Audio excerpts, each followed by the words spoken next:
Graça e paz do Senhor Jesus. Hoje nós vamos gravar o capítulo mais conhecido do profeta Jeremias, que é o capítulo do vaso de barro nas mãos do oleiro. E neste capítulo, citado em milhares de pregações que você já deve ter ouvido, ele diz para que Jeremias, Deus, o Senhor diz a Jeremias para que ele fosse até uma olaria. E lá Jeremias foi e observou o trabalho do oleiro. Diz que ele trabalhava com uma roda, mas que o vaso que ele estava se formando estragou nas mãos dele. Mas ele refez o barro e moldou outro de acordo com a sua vontade. E o Senhor então explica a Jeremias o significado dessa metáfora que Deus usou, como quando ele usou aquela do casaco de linho sobre os ombros para explicar alguma coisa para o profeta Jeremias. Aqui ele usou a figura do oleiro. Ele diz: comunidade de Israel, será que eu não posso agir com vocês como fez o oleiro? Pergunta o Senhor. Como barro nas mãos do oleiro, assim são vocês nas minhas mãos. Essa referência do Senhor de que nós somos um barro e Ele é o oleiro é muito interessante, né? Ou seja, não importa se você é um vaso que está mal moldado, um vaso que está horrível, um vaso que está todo quebrado, se você se sente esse vaso quebrado, destruído, destroçado, saiba que o Senhor é o oleiro que pode moldar esse barro de novo. Primeiro ele vai quebrar o vaso, mas depois ele vai moldá-lo conforme a sua vontade, conforme o desejo do seu coração. Então você pode ser esse vaso, de destruído a reconstruído, de quebrado a moldado pelo Senhor. E esse é um processo que muitas vezes é dolorido, porque primeiro você tem que ser quebrado, vai pro pó, vai virar pó, para depois ser de novo moldado. Mas quando você for esse vaso novo, feito pelas mãos do Senhor, você vai poder então carregar o óleo dentro desse vaso, o óleo da unção de Deus. E isso vai trazer muita alegria para o seu coração.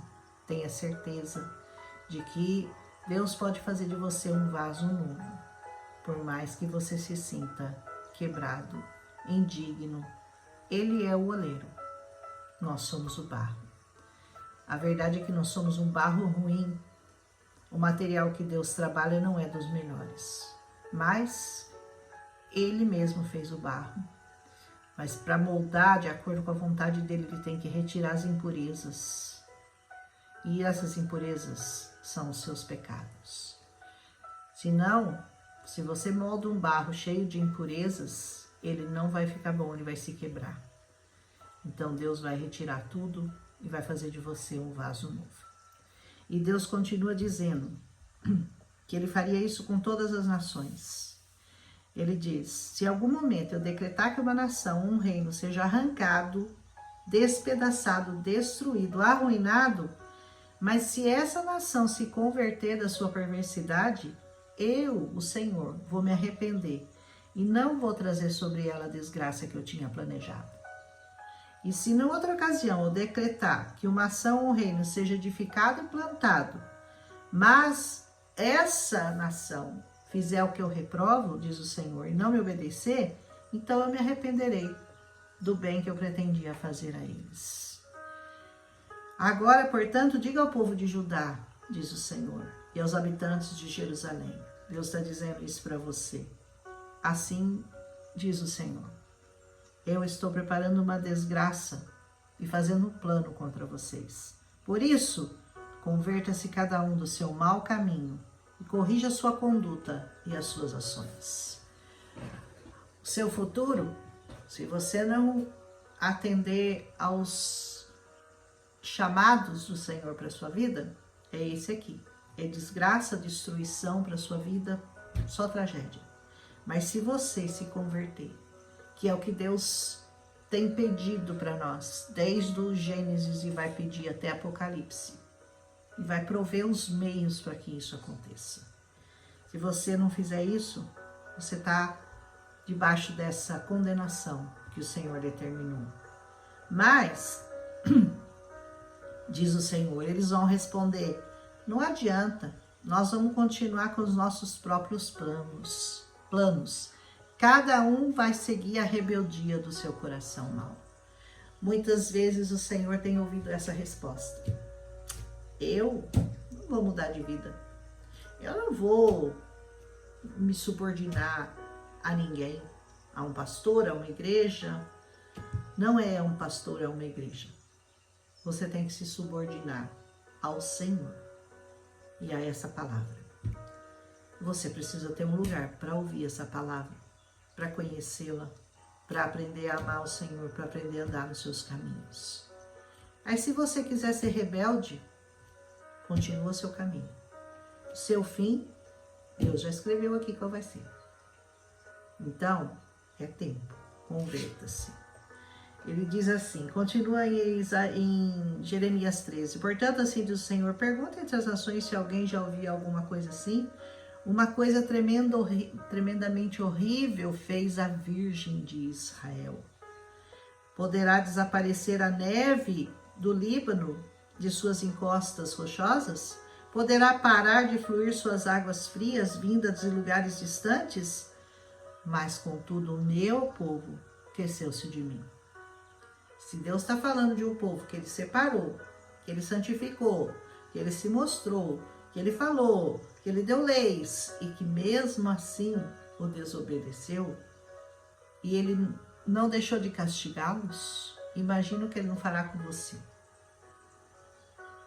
Nós temos que conhecer Deus, conhecer o Senhor, o Deus que é amor e o Deus que é justiça. Sempre falei isso. Ai, mas Deus é mau. Deus não é mau, mau é o seu coração. Deus é bom, por isso o seu coração não consegue conhecê-lo. Mas se você olhar para o Senhor, para essa palavra, você será sarado, simples assim. Mas se você insistir em andar no seu caminho, na sua vontade, no seu desejo, do seu coração, ok. Mas eu não recomendaria.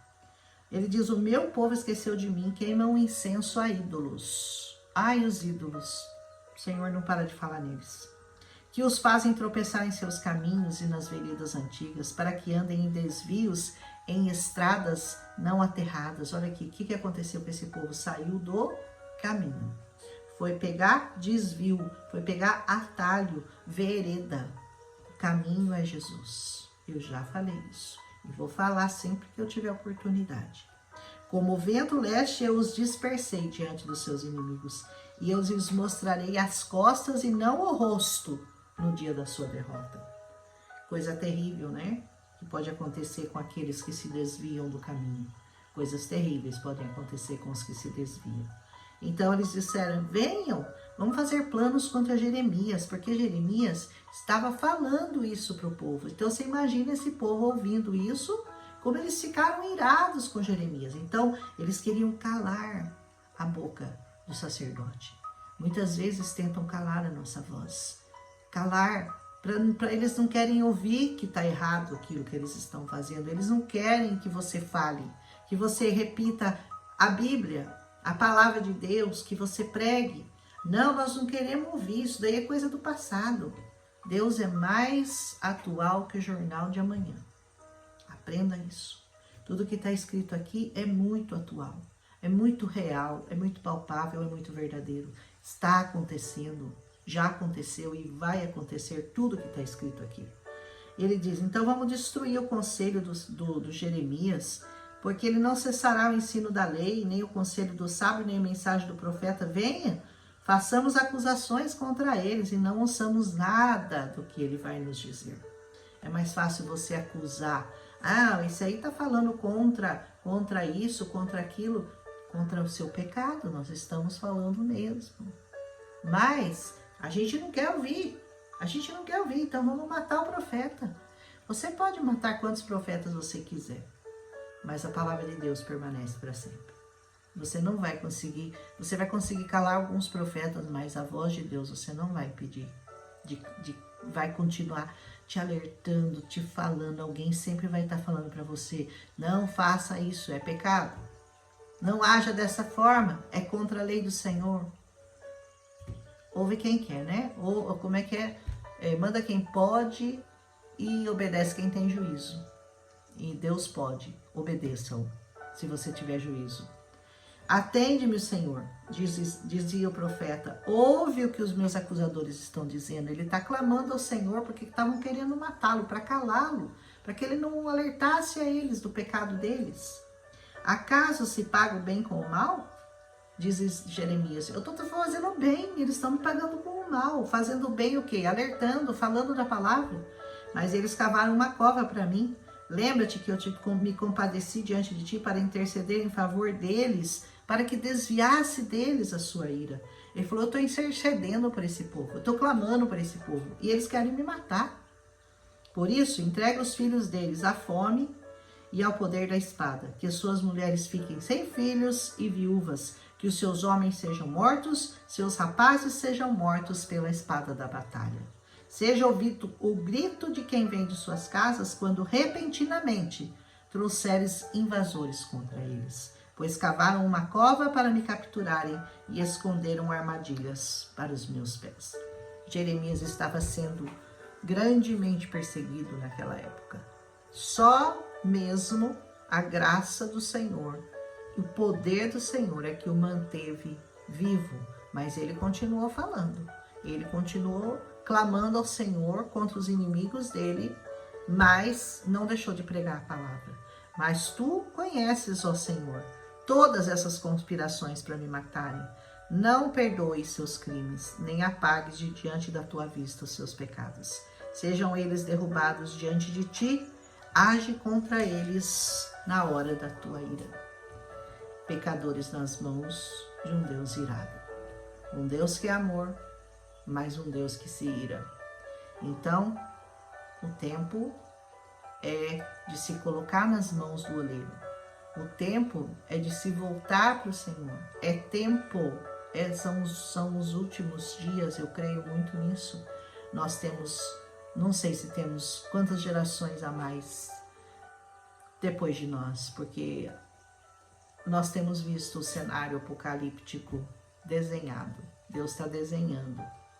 Não vê quem não quer. Amém? Então é tempo de voltar-se ao Senhor. É tempo de se colocar nas mãos do oleiro para que ele molde a sua vida de acordo com aquilo que ele deseja de bom para você. Para que a ira do Senhor seja afastada de você.